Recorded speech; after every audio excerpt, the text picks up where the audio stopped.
Let's try more Pakistani snacks. Som papadi. And now this reminds me of Dragon's Beard candy. That's tight!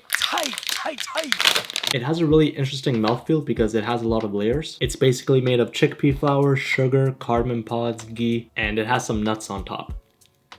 When you taste that cardamom pod, it's honestly quite similar to Dragon's Beard, but it's not really long and stringy. It's short and stringy. It's a bit flowery if that's even a word, and it's more so just that nice stringy crumbly texture. I'm giving this a 8.7 out of 10. Pool makhane. And these are basically lotus seeds, and you can kind of think of them as like a Pakistani popcorn.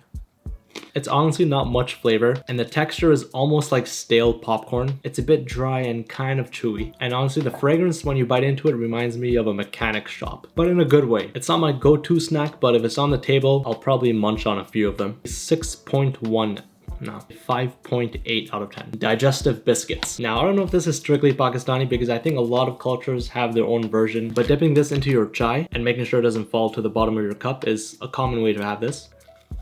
It's a bit sweet, it's a little bit dry, it's almost like a whole wheat biscuit. It's okay on its own, but I really do think you need to have chai with this. 7.6 out of 10. Moong dal. Now this is basically fried lentils with a bit of black lentils in here too.